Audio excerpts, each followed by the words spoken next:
we think that, ecology and sociology go right in hand. So before kicking anything else off, I would just like to introduce us with a quote by Stephanie Mills. The first foundation of community resilience, we say, is people: neighbors, friends, kin, authorities, dependents, the skillful and unskilled, young and old and middle-aged, learned and ignorant, willing and timid, hateful and kind, winners and losers, old settlers and newcomers. We are the crooked timber of humanity, constantly shaping one another and interdependent, whether we will or not. So a little bit about Star Farm is, Guadalupe, you're really good at the We Are Uh, Star Farm. Do you want to take that? so hi, my name is Guadalupe Garcia. I am from Chicago. So I am the production manager. So Star Farm is a nonprofit organization established in the back of the yards neighbor. It's a low income neighbor. Um, well, Chicago has a lot of low income neighbors, but especially back of the yard is one of them. So we work for the community. We work with the community. We have a lot of programs that we um, especially do for people that engage to them. Also, we provide food for the community and jobs for the people around the community. Also, another thing, in this area, in particular, this area, we have a lot of empty green empty spaces. So we are transforming into green spaces affordable for people that can be teach and also have available food, um, mostly organic, because we work in the organic system. So we don't use any pesticides or chemicals, nothing like that. The only thing that we use is compost, the worm compost, and as and if we have any issues with any pests or something like that, so we try to go for the organic implementation. But yeah, we have a lot of programs. One of them is the CSA. We want run the CSA all the whole year. This program is for people who wants to enroll, like every week or twice a week. They can receive bag with products that we grow in the farm, and also um, we have a collaboration with another farms, local farms that around the city that they sell us the products, and we can have this bags, right?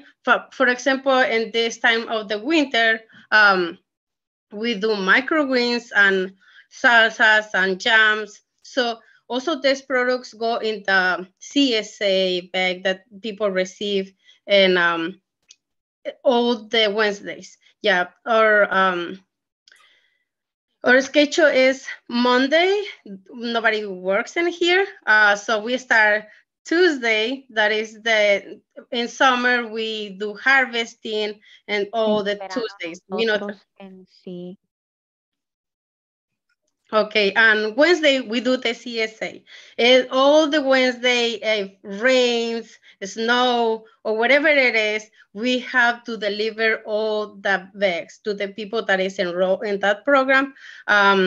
They also can have the chance to see, try the bag, if they like it, so they can enroll for the other year. Another program that we have is the compost program. We have a compost. Um, People enroll also depending on the household. If the household it has like a lot of you know um, it consumes a lot of veggies or things like that, they receive a packet, and that packet if you think that your bucket is gonna be full in 1 week or 2 weeks. So you have to pay just for depending of your how that works for you. Another one is we work with a lot of schools in the community. We have a field trips and just in the ending of this uh, season. We have like 75 little ones to second graders. Doing all the harvesting and taking all the fruit crops, and it was funny because engaging the little ones to do something in the field. And sometimes they have more experience, and they are more afraid, like they saw spiders, they wanna making a little freaking in there. And but yeah, it's really um, enjoying how to see the kids, uh, how they see from their minds the things that we are growing, like have this important experience in their lives where their food comes from. Yeah, it's a big thing because especially here in the city, most of the kids are in school. They wake up really early, they go to school, they come, and another thing inside, like for example, maybe swimming in this time or soccer but it's no a lot of interactions outside in the, in uh, in in an open area. Um, so when kids get here, they are like, "Wow, this is where food comes from." Oh, I was thinking that maybe the tomatoes are in the trees or something like that. Um, yeah, it's for me. It's really makes me really happy to be the person that teach the kids how we really start the the seeds, and how do you plant the seed, what is the stages, and how the whole process of growing everything. um yeah, so what else I forgetting. I think you got it, I think you got it. Yeah, we have 5 sites, and one is coming. We are gonna also talk about that site in a little more later. But yeah, we have 5 sites right now, and yeah, I give the micro to Mira. Thank you, Carlos.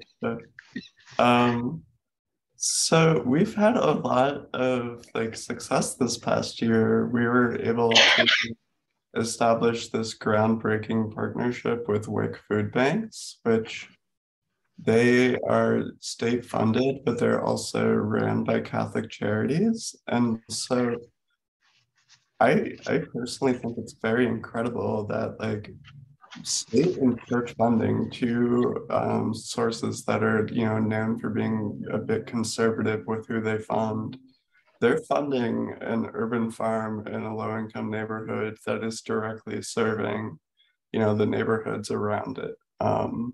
Like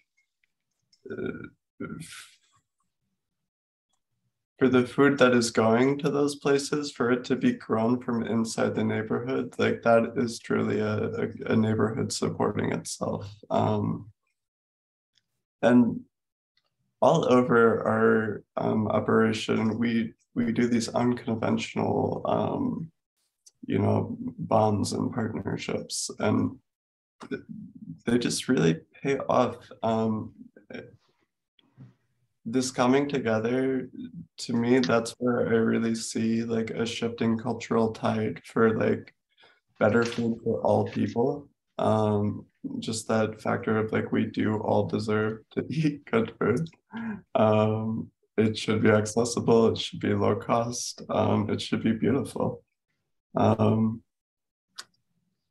So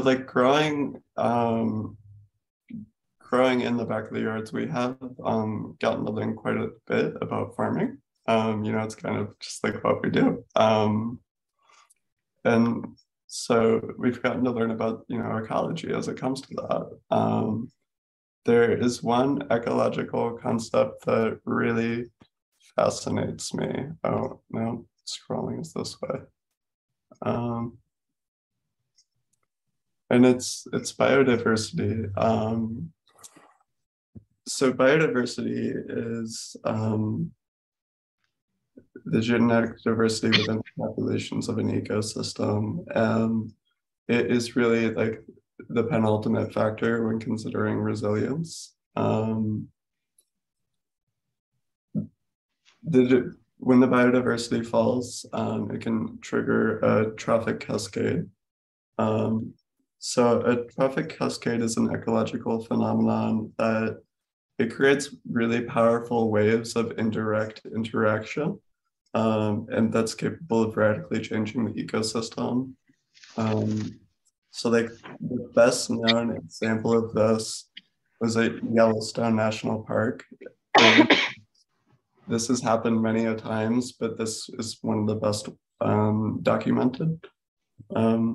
So there is this really interesting chain of reactions that happen throughout that ecosystem over the course of about,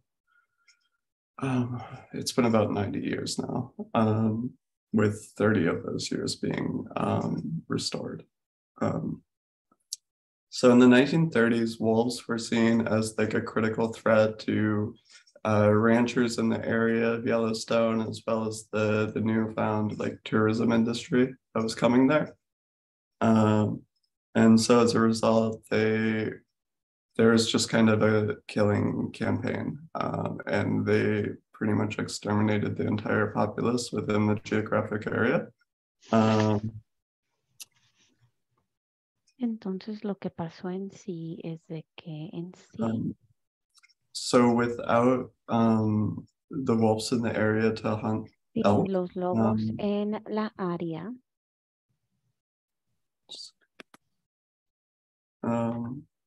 without the wolves there to hunt the elk, there was just like an incredible increase in the elk population. And more important, the elk got really lazy. They didn't move, they didn't follow traditional grazing patterns. They would just stay in one area and dominate and eat all the shrubbery, which doesn't sound that bad. We think grass regrows, but no, when the entire willow population is decimated, then beavers get survived. And so that elks breach their capacity. It led to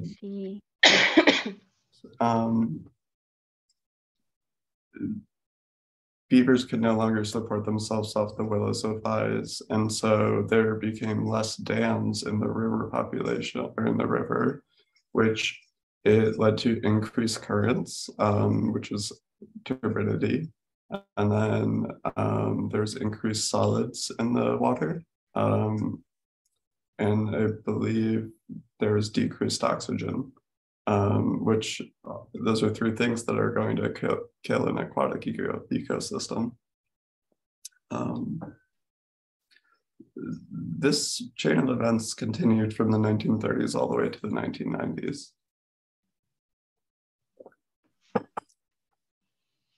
Luckily, in 1995, some researchers did get together, and they, along with the rangers, released a group of, I think, about 6 or 7 wolves, which have now gone into 2 families, and they are now the wolves in the Yellowstone area. So the wolves, they began to hunt the elk again, and this is really interesting. So the elk were forced to move, which let willow trees regrow and let beaver populations resume and all of that.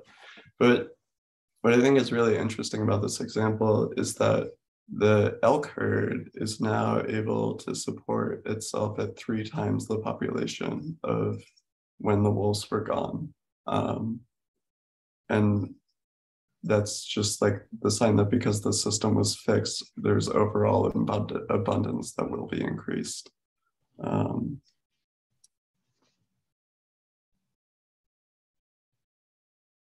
So, I mean, this is just one example, but it is a pretty clear sign that when we stop addressing problems as like a symptomatic thing, and instead address holistically within the context of like systematic roles, that we're able to make much more change. And so, well, top down, let's see.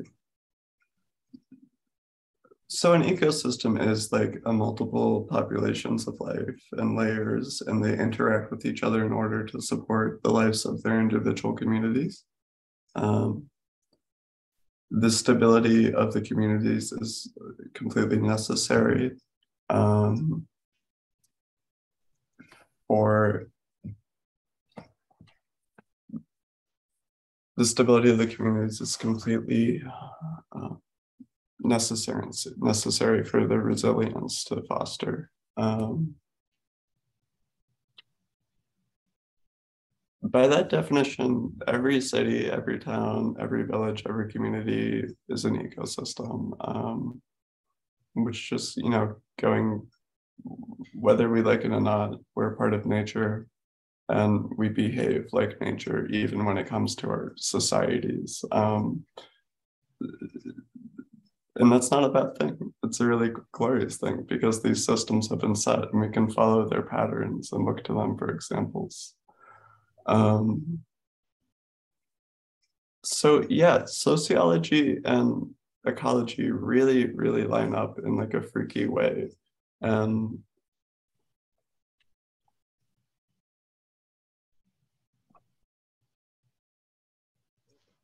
I think it really comes down to like recognizing that the potential as individuals increases with the potential of the community.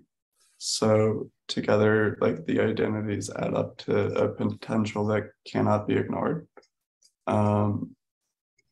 We have one favorite example of like potential that can't be ignored at Star Farm. It's Guadalupe.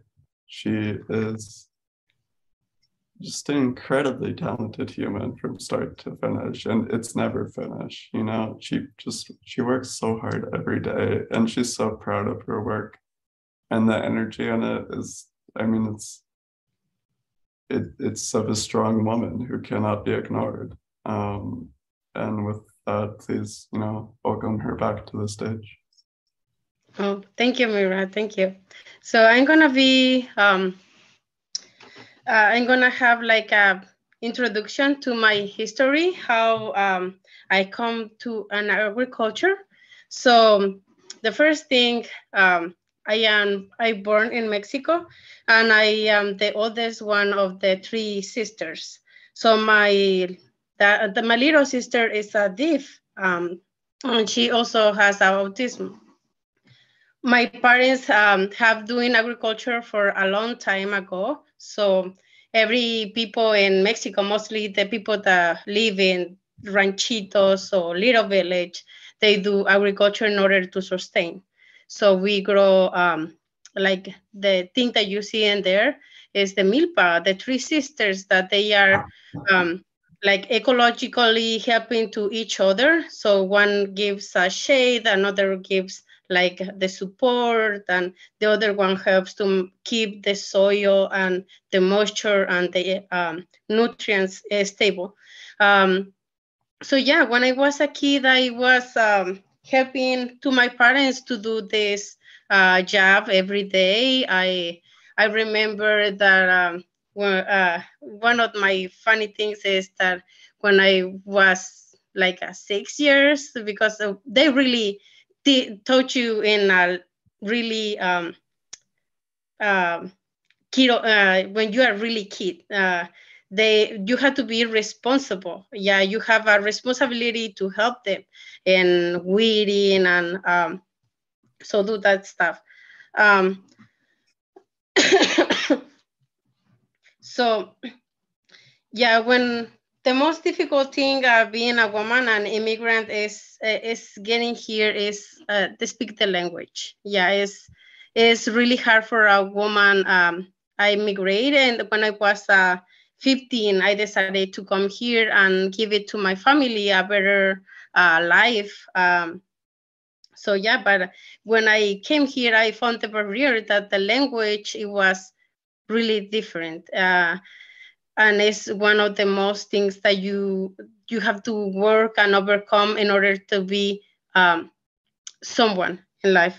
So the first year I decided to, because it was hard for me, I decided to go to work the first year and then decide to go to the high school because I was still a teenager. So I decided to go to high school. I graduated from high school. I went 2 years at college. I was pursuing nursing, but unfortunately because I was immigrant, I didn't I can at that time I can apply for the financial aid. So all the credits that I have to pay for them. And it was like if I have to buy a shoes, I need those shoes, so I have to save for my book or for my next classes. So yeah, it was really hard, but after being a mom and I have my three little kids because I am a mom of three little girls. And named America, Allison, and Layla. Those are my my energy things that make me every day wake up and say, I have to go for this. Yeah. Um, so yeah, after after that, I decided that I had to teach them that I'm mom. I had to be the leader. It's like when the cat has the little kittens, right? The moms teach the cats how to fight. You have to be that mirror when they see that okay, I want to be that a strong mom. So I have to be independent, self-sufficient, and and be also generous for them. Um, so when they see that they can have like be proud of the mom that is in there. So yeah, one day I found it that it was a farm in the area, that it was a star farm. So I came because I was in a book club in one of my daughter's school, and I came for a field trip and see the farm and what the things, because I like it that they have this engagement with the neighbor, especially the neighbor, because like I said, it's a low income neighbor, and in the city growing vegetables and organic vegetables, like wow, it's something out of the world. So I am at the person that I have tons of houseplants in the house. I know my husband is always having that problem, like you is the last plant that you are gonna have, Guadalupe, but no, it's not at the end. So yeah, so yeah, I came and I love at the first moment I love the farm, especially because it was the spring season and everything was starting. So I I didn't think, and I say, Stephanie, I would like to work with you. And do you can I apply for that for a job or something, or do volunteering? Because here also we have the option to people that don't want to work, but they want to enjoy like 1 or 3 hours during the week, enjoy the weather, helping and harvesting or processing or that stuff. So yeah, I asked her, and she said, yeah, of course, you have the job. So so yeah, and so that makes me remember the things that working here makes me remember where I come from, where are my roots, who I am. So when I work outside in touching the soil, growing, harvesting, that makes me feel that I have my family again, that I have my childhood, everything. my heart feels really full.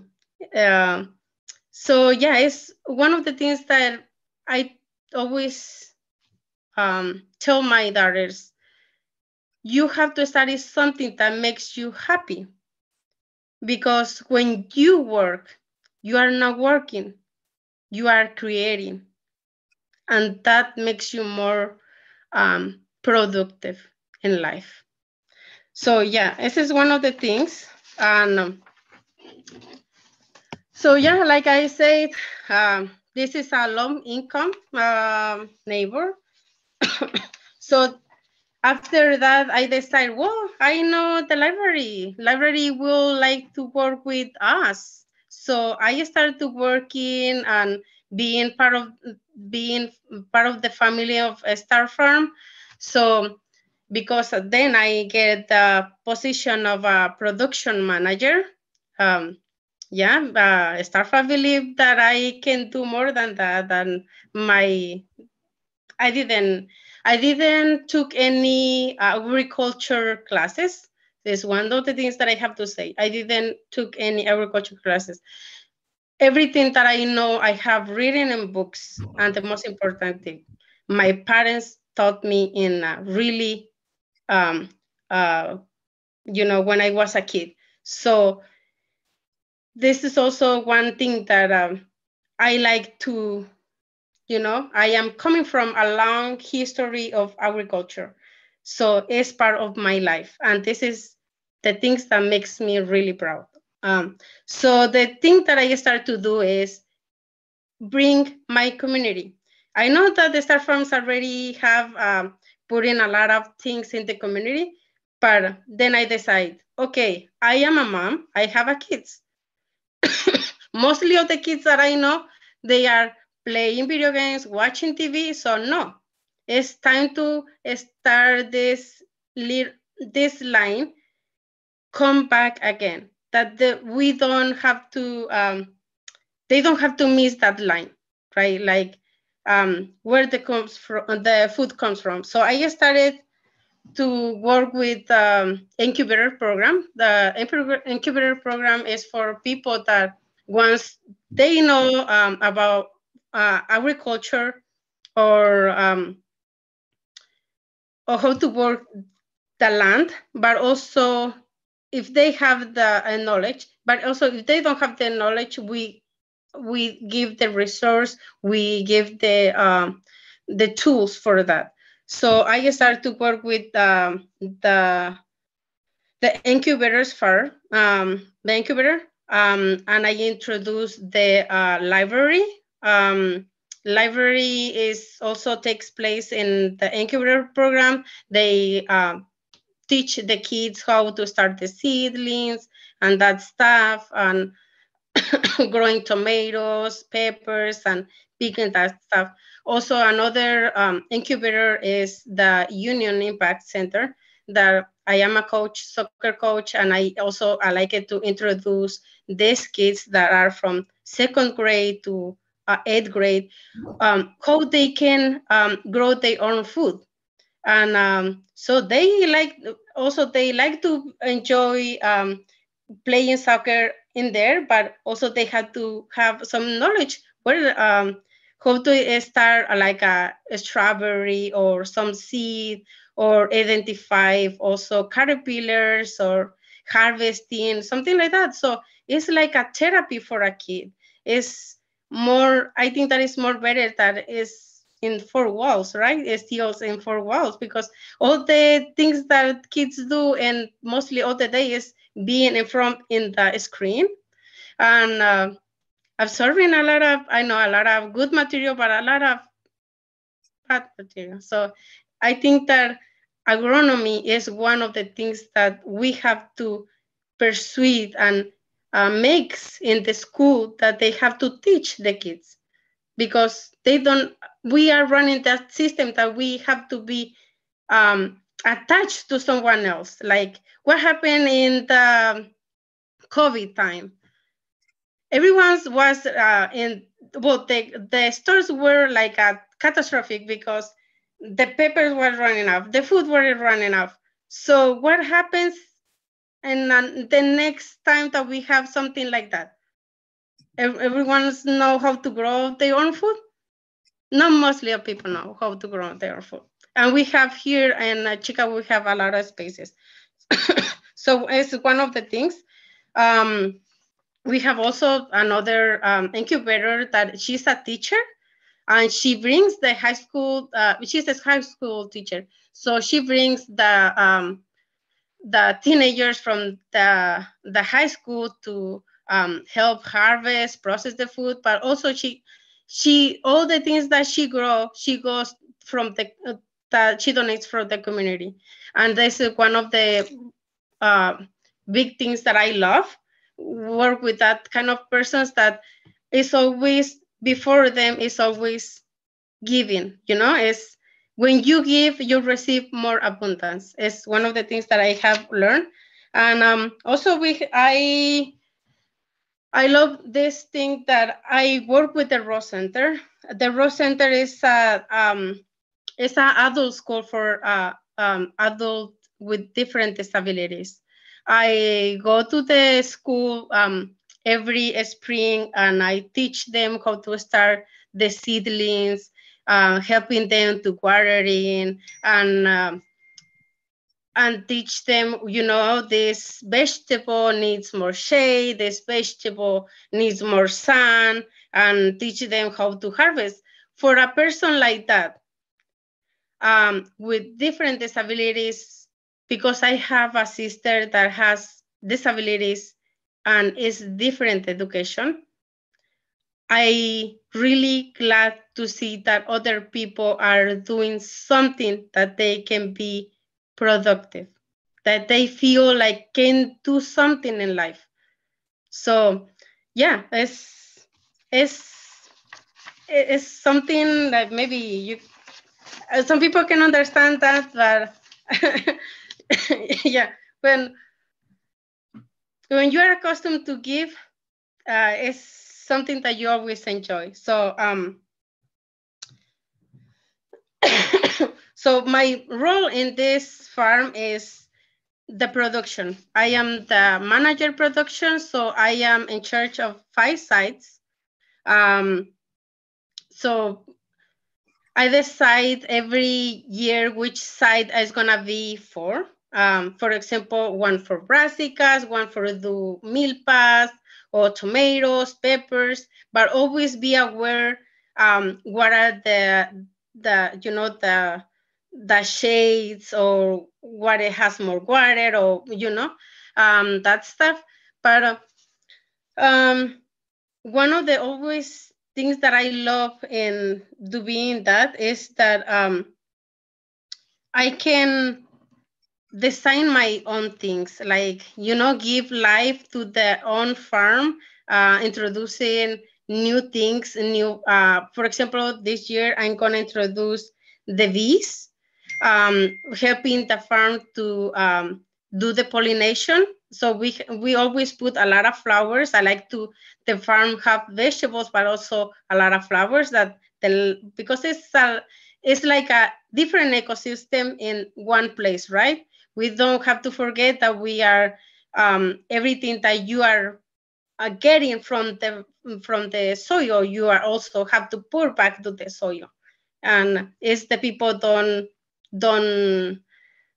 catch that so often. Like, they want to use the food from the soil, but they don't want to maintain the soil. They don't want to maintain with the right nutrients. They want just the easy things. So yeah, I work also in the greenhouse, and in February I'm gonna start to working in the greenhouse, making the seedlings. It's one of the things that I enjoy, because most of the time I am alone, and the things that I like to do in there is listen music or some broadcasts about learning about agriculture or different things. I always, because I am mom, I have to make my town self-sufficient. So yeah, if I am driving, I am listening something, um, learning something, because it's difficult and get at home and open a book and mommy, I need to do the homework. I have to help this and that. So no, it's always like that. So yeah, yeah. One of the things that in the greenhouse is, and I put in there, creating life is because the seedlings is creating life. And I started the year creating lives. And you see right now, I am doing microgreens. This is the things that we do in winter, microgreens. And this is a bit. Um, Maybe I am really exaggerating, but I love those colors. I love to see how life starts. Um, I hear one day, I don't remember where, that when you are agriculture, you create life and you see the artist. You are the artist of your own canvas. Yeah. So, sorry, I am sometimes a little, yeah. So, yeah. Um, Also this year, I am so happy that Mira was one of the persons that was in my team from the 7 a.m. because we have a lot of things to do in this farm. We have the CSA, we have pop-ups, we have a school, we have volunteering, we have the week, the food pantries. We also give food for 2 week food, pantries from the community. So it's like every pantry gets like 150 bags, and it has to be 3 vegetables. So 3 different vegetables for each.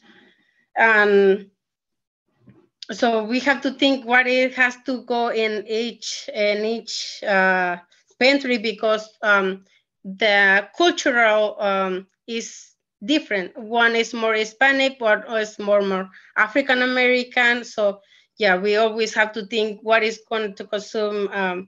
Or sometimes we do also the cooking demos to help the people introduce the new veggies. For example, one of the pantries was saying, why you are giving me kale? Like I say, well, because we have a lot of kale. So what do I have to do with all this kale? Because this is the third time and people doesn't like the kale. Like, okay, so we can make a cooking demo and show the people how to introduce to the lives the kale, how to introduce the rainbow chart. So because it's really hard for us that we produce all these veggies and they don't want it. So we have to make something to introduce and people learn about new things, right? Sometimes it's depending of the culture, sometimes it's because they don't know about that. There's something new. So yeah, we start in the summer. We start at 7 a.m. and we also we are so glad because this year we have good agriculture practices, the GAP certification. So it took me almost like a half year, because you have to create the food safety plan. You have to start from the beginning, collecting data, planning how is going to be your harvest, making logs. Also, in the washing station, design your washing station. So you have to start from, for example, mine works in the morning, come in, wash the crates, but you have to establish one. What I don't know if people will like to know about that, but yeah. You have to teach the people, but also you have to be aware that where are you going to establish this, because gap is in order that you have to minimize any crossing bacteria. especially because you are working in the field. You are working with soil, you are working with salads, you are working with food. And food, it's like a very big stores, for example, Costco, some that they always have a recall. Yeah, in salads, because why? Because they sometimes get this crossing bacteria, and because we are a really small farm, so we don't want something like that, right? That happens especially in the clients that work with the CSAs, that have the CSAs, they have the markets. So we want that people feel this like trust with us with the food. So yeah, it's one of the things that we did this year. And well, finalizing this in my history and working with the Star Farm, what are the things that I do? And I think that I do more than that, but yeah, it's some of the things. I have to say thank you to the women's agriculture, food and agriculture, because I am a woman too, and I want that my daughters have the voice in the future, that we are humans, and we have also, no, doesn't matter the gender that we are. We have a voice, we have a future, and we have the liberty to think about ourselves, okay? And because I have 3 girls, I want that they get empowered, that they have a really high self-esteem, because I grew up with life give you a lot of kicks and snaps, and yeah, sometimes they lower your self-esteem. But right now, I am the person that I had to fight for those little ones, and I have to say thank you to the Star Farm, because they give me this. They believe in me. Sometimes life is like that, that you don't believe in the things, but you know that you have a lot in your hands when you can create. So yeah. Thank you for everything. Yeah, that is my part of my story, where I come from and where I go. Yeah. And yeah, Mira. Thank you so much for sharing all of that. There Thanks. is just like so much beauty in your story. I hope that my Spanglish was good. Yeah. It always is. So like, notice how in Guadalupe's story, every moment that she was able to like empower herself or be empowered by like an outside area, like that immediately translated into the empowerment of other people. And so if we go back to this analogy that an ecosystem is a system runs on parts, and that those parts can only be fully functional when brought together, then it's noticing that for a geographic area, for a city, for a neighborhood to act to its full potential, the full system has to be operational. And more important, it's not about empowering every single person. It's about empowering the connections of every single person. Because without the connections, there is not, like, we cannot stand isolated. It will not work. We have to focus on the larger movement of life. And I think of a neighborhood as very stationary, but there is so much movement. You know, if we think of each house as a dot, and then every person and the movements around that as smaller dots, and they layer on top of each other and they interact, and that's community, and that's a lot of movement. And so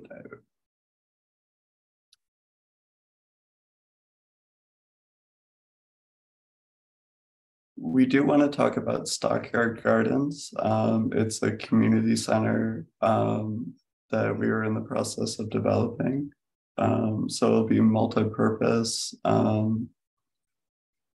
It will have vocational training for multiple skill sets. There will also be artistic residencies, a community garden and orchard, educational workshops, cooking demonstrations, as Lupe mentioned, are like so vital. It will have a community gathering area and a like group outdoor dance floor. It is definitely our biggest project today, and we think it's the one that will like have the most impact on the community and will be able to serve the most residents. And so we have community partners in this. We're partnering with many organizations to do it. But that are like formal partners aside, the endeavor can only work within, you know, partnering with the community. Their day-to-day participation is why we are essential workers. It's why this sustainable development is essential. It's the neighborhood deserves and to have a gathering place, to have that place of education. Like Lupe said, we need those bits of education in our life to continue, and we need to have an available place for those to happen. This college isn't incredibly accessible, especially if you're an immigrant and you are unable to get loans. There are so many factors. But this isn't really a worry for us because we do trust our community because, you know, we serve the community that we're based in. We know it very well. We participate with these people every day. And so they're the ones who have told us that they want this community center to come. So of course, we're going to trust them. We trust that they know what they need for themselves. And we trust that no matter how different we may all be, that we're all trying to do the same thing, which is live. And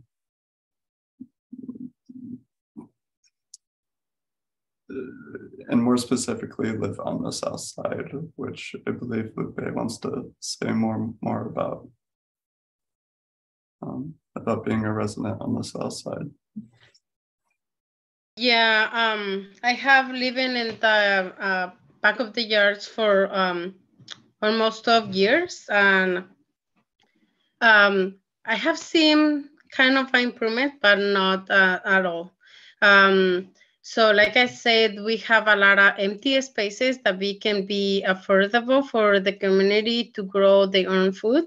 But because for getting that, you have to have a permission, do a big paperwork. And I think that the government of the city doesn't want to, like, people like us to have access to it. They have a better plans like putting Amazon, getting more, more things like that than people growing their own food. And so yeah, it's one of the biggest issues here in Chicago that people don't have, and especially in back of the yards, the education is really low. I have to drive mostly 30 minutes to get my daughter's very, good school. Yeah, because if you stay here, you don't have a lot of after classes, after programs. The health, the food that you get here is mostly the processed one. If you go to the whole food, you are going to spend mostly your check in organic food that is going to cost you a lot. So people that doesn't have a very, that is a low income, they prefer to spend in money and stretch the money and buy something more simple, and because if you are gonna go for the organic, how much is you are gonna pay for just the tomatoes and peppers, that is the basic ones. you know. So, but Star Farm, we work with the week, we work with the SNAP, so we always double the things that they have to get it, so they can have more in in their homes. Um,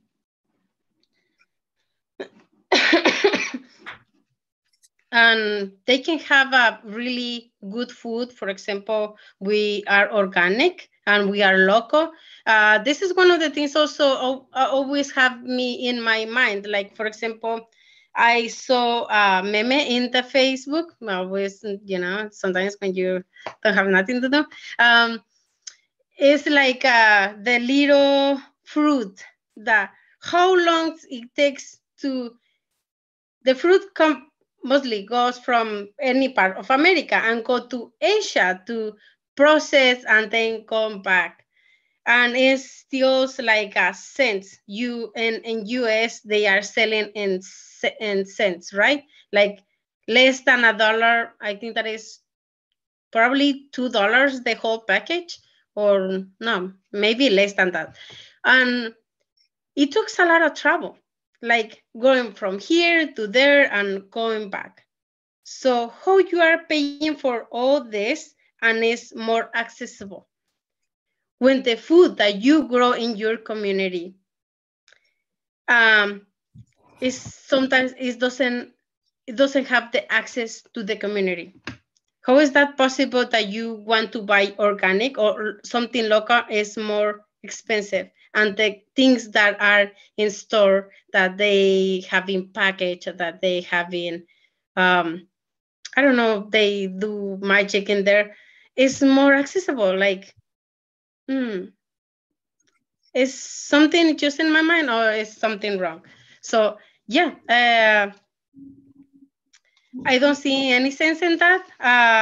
I think that we have to change that, and it's why always trying to look in the teaching the community, doing programs, doing pop-ups, doing cooking demos, especially the people that if they want to get in touch with nature, if they want to work with us, if they want to do volunteering, if they want to know how to grow their own food, they can have access.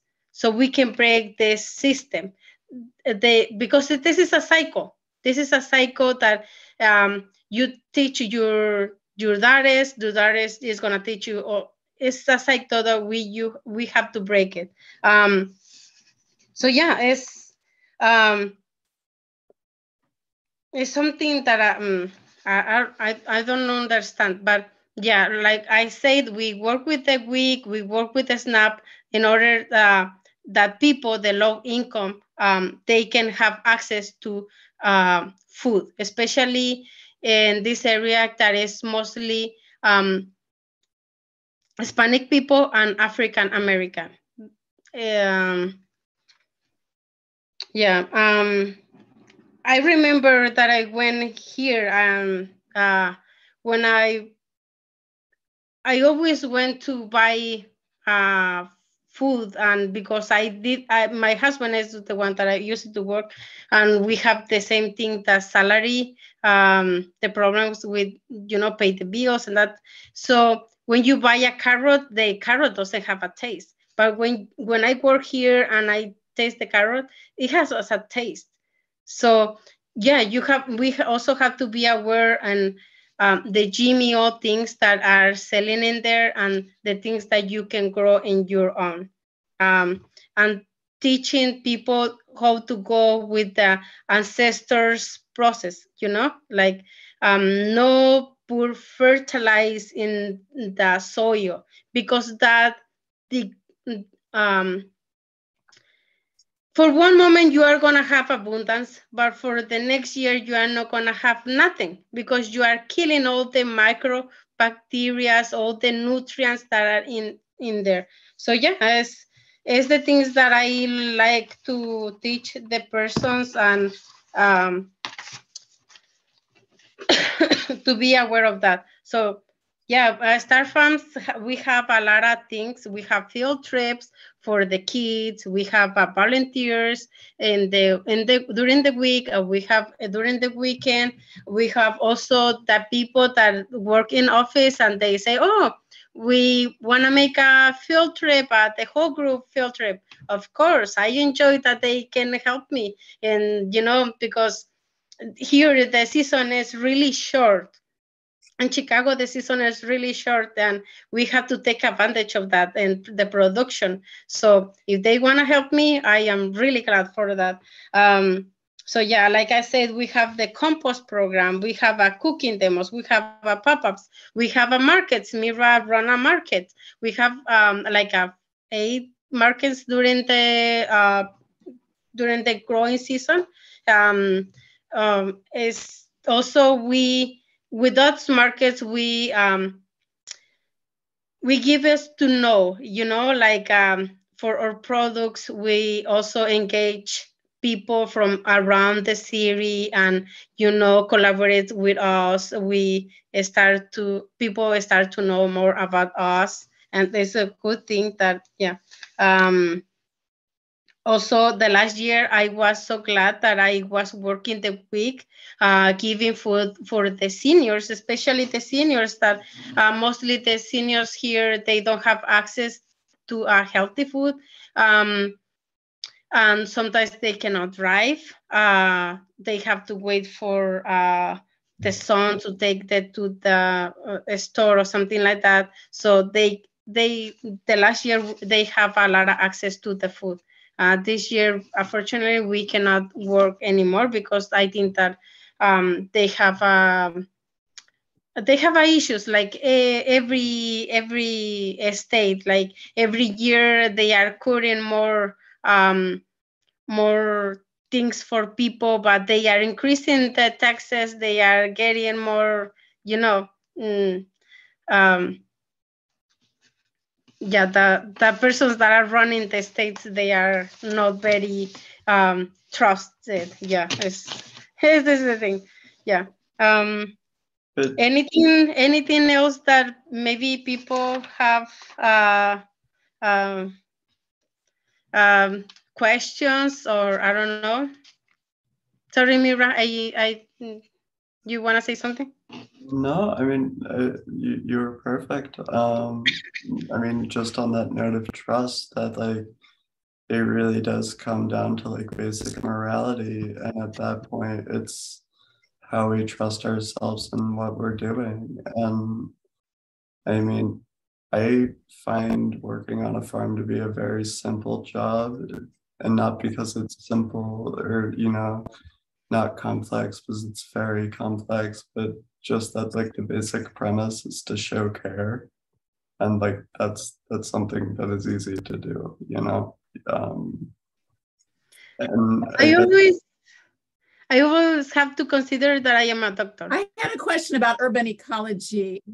yeah. Question about urban ecology and food safety, which is I love birds, and the bird population in the world is declining, and cities are a very important place for birds since commercial agriculture is very bad for them. So in my backyard, I feed birds and I have plants, and I don't worry too much about it. If birds poop on the plants, I wash the plants before I eat them. From having an urban farm point of view, it would be lovely if kids could see birds and see which way you get birds to come in numbers as feeders. Is that allowed? Is that wise when you're around food? Because we have food practices like the gap. We cannot have livestock in the farm because it will increase the risk of any crossover bacteria. But for example, birds, we cannot do nothing with the birds, but we always put sunflowers in all the, how I can say, the fences. So it's like 7 feet away for the beds. So yeah, And while, you know, we can't deliberately attract birds, like during the summer, we have like 80 different species growing across the farm, and that supports a lot of insect life, and that attracts a lot of birds. Like these things are all linked together. And, you know, there's a big field across from us, like that will, our ecosystem will, you know, further establish that one. Yeah, we have to, so yeah, we can't deliberately put it out. We do also though have 2 chickens that are caged, but we use them as a learning opportunity for the younger kids. Yeah, it's the only livestock that we have, and it's the farthest that we can to have them in the cage. We cannot let it to, I will be glad to let it go in and, you know, have a little field trip in the vets, but for me it's like a risk getting any E. coli or salmonella in the fields. So yeah, we cannot have livestock, especially because we grow a lot of salad. We have in summer we always have like 10 beds of salad. People love that, and I am glad that they love that. But yeah, we have to always be aware of also bunnies, rats, rodents, what it's cats. Yeah, especially the cats, because if you have the first thing that you have to be aware is the rats. Don't have any attraction for the rats, because the rats, then are coming the rats and then are coming the cats. So yeah, it's like a, you know, a cycle. So yeah, you always have to, is one of the things that I learned in the CAP. And I think that people that if they want to go for a good implementations, it's good that they know more about that, because they taught you how to create your own system, how to collect data and see where are your debilities. So what I can say, yeah, the things that you have to make better, and the things that maybe you have already, you can handle. But yeah, it's always good to, you know, to know. Yeah, I don't know. It's I forgot that. Maybe I can. I don't know. I don't have answers right now. You Sorry. answered. You answered. Any other questions? No, any questions? No. I do. All right. Okay. I have a couple questions if you'd be Okay. able to answer them. My name is Lindsay, and I work for the Growing Project, which is a food justice nonprofit in Fort Collins, Colorado. And we have a principal growing space that's like a very urban reclaimed area. We have raised beds because we can't plant directly in the ground there. But we also do work at several other sites around town, and we do garden education with elementary school children at a bilingual elementary school. And I was just curious, I was really interested in what you were saying about the youth programming, because that's a big part of our programming is working with youth and allowing, you know, providing opportunities to access land and growing spaces. And I was just curious if you have any suggestions or just overall advice for doing youth programming, but more specifically in multicultural, multilingual settings. A big goal of ours is to have truly bilingual programming with English and Spanish. I'm the only person on staff who speaks Spanish, and so it's very difficult to, you know, actually provide truly bilingual programming, and that's a big goal of ours. But just in general, this is a very convoluted question. I apologize, but just if you could speak more to like how you approach youth programming in multicultural settings. Oh, well, the thing here is that I am a coach from the soccer program, and we work from 2 to 8 graders, and yeah, 8 graders, and so it works for the incubator program. Yeah, they have a place in the incubator program. So they have like 7 beds in there that they are growing berries. So they start with 1 bed at first, and then we ended with 3 beds of strawberries. I mean strawberries. So they start to collecting the runners, and and putting in the little macetas, yeah, cups, and with the soil, and the runner makes the Plants. roots, and then transplanting and watering. So also with the tomatoes, they also help in the greenhouse to start in the seeds, teaching them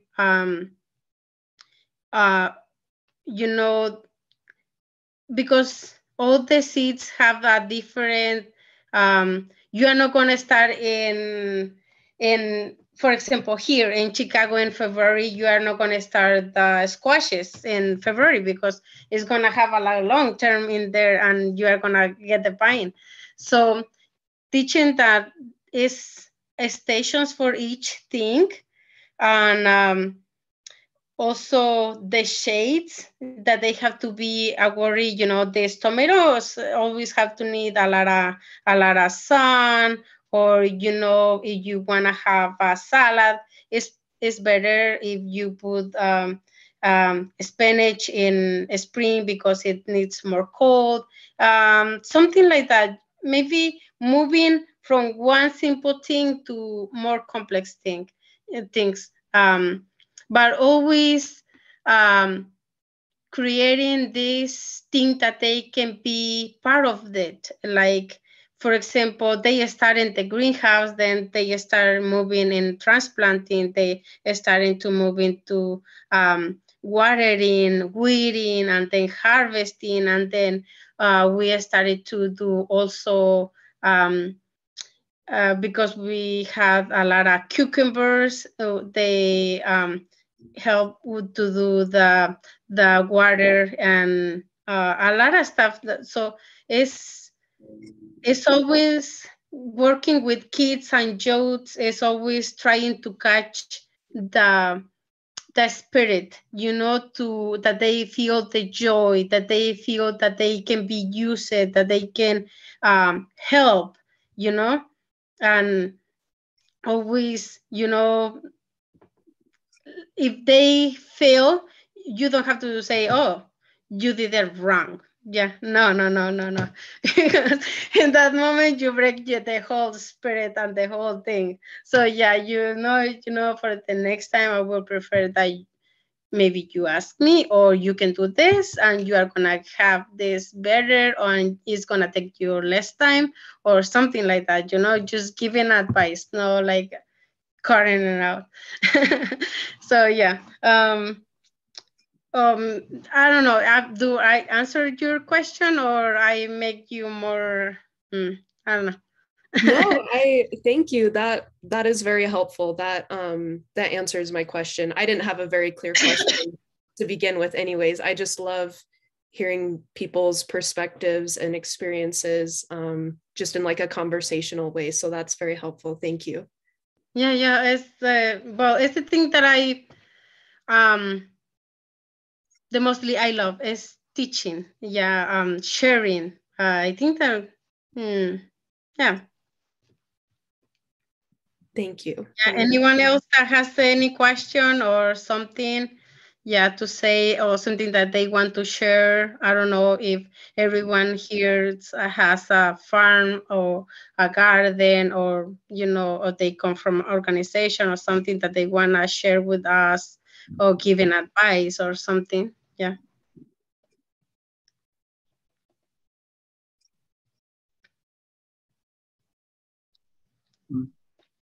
No, I also think that oh yeah, go ahead.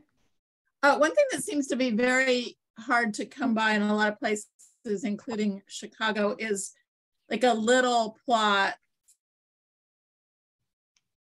for somebody who wants to go grow things and lives in an apartment without any space or without good windows and wants to be in a place with other people.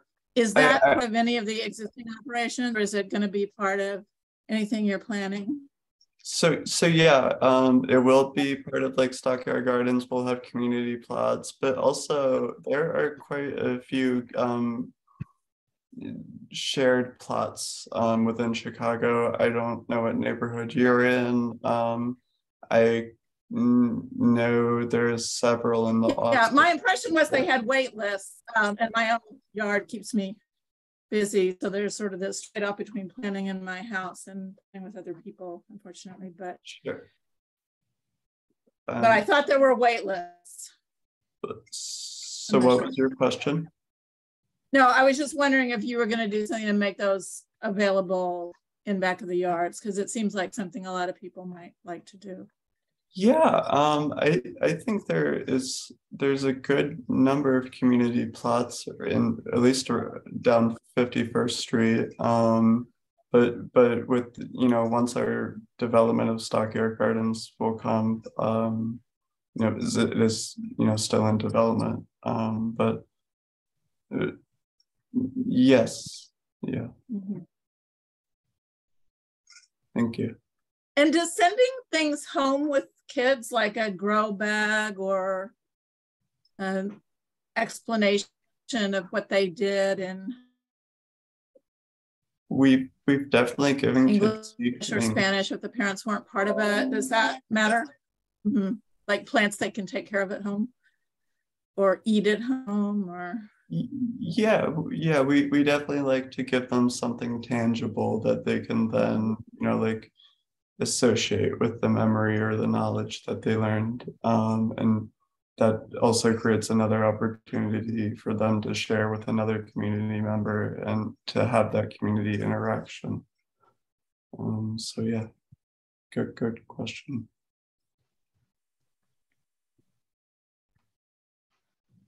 Also, I think that we still have a little time.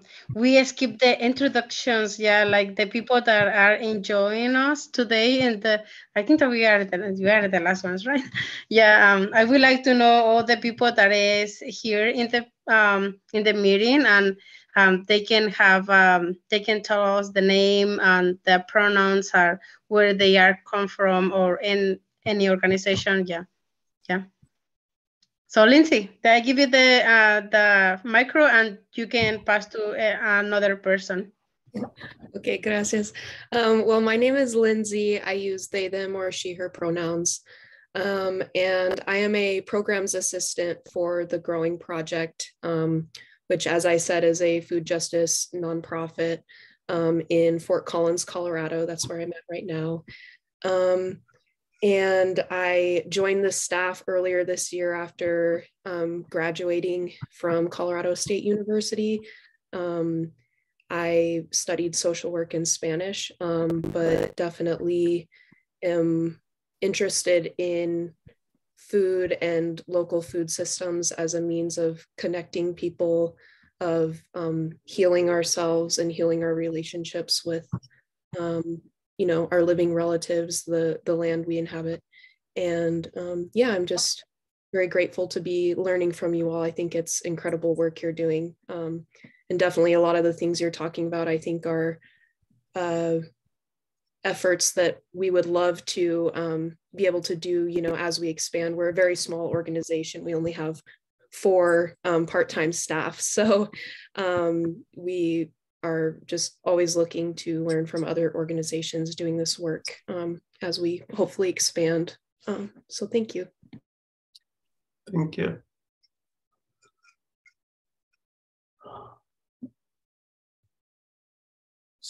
Anyone else? We have Maureen. Yeah. Maureen. I'm Maureen Graves. I live in Chicago. I'm a disability lawyer and have a lot of clients who need productive and social and pleasant work. So I'm interested in farm possibilities for them.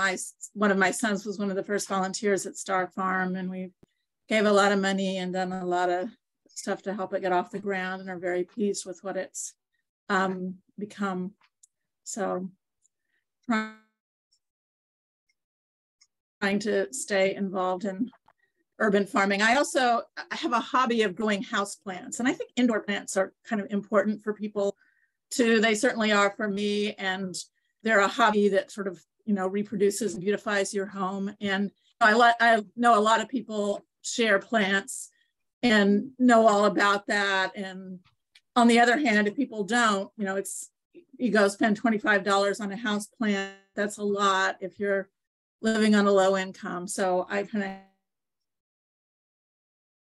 have these, I used to donate plants to Star Farm to sell at markets, and then that became infeasible with the pandemic because there was a focus on necessities. Oh, so yeah, I got it. Still there. Sure Oh, yeah, nice to see you, Maureen. Yeah, I know. Yeah. I know Jessie.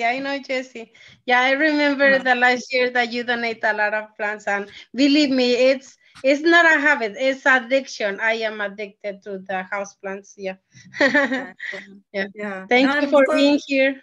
And still, also, you can continue that. Wine bottles. So spreading two addictions at once is kind of especially scary. Start them in wine. You can continue that as a community member, just by like sharing, trimmings that people can then take roots out of, or like that community attitude, that can still be passed along.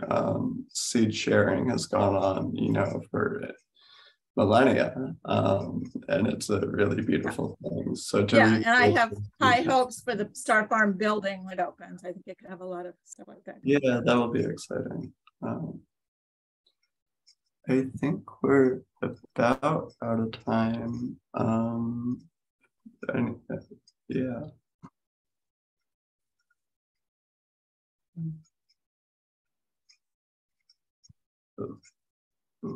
Well, thank you to everyone who came. I mean, it was a really nice time to sit and talk about this stuff.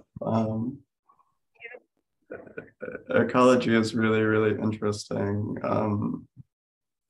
Humans are really, really interesting, and the connections that we make between the two subject matters or with each other, they just really seem to value more than anything else. So I'm glad to have spent this time with you. Yeah. I want to say thank you, all the women that are here this night, and to be resilient and get this empowerment that we are persons and we can be more than that, right? We have a voice, we have a strong, we are strong in everything, in solve and more than that. So thank you so much for being here this afternoon. Well, here is already night. But I hope that you have a wonderful year, and next year you have abundance in your life. Yeah. Thank you. Bye. Good night, everyone. Bye. Good night. Bye. Bye.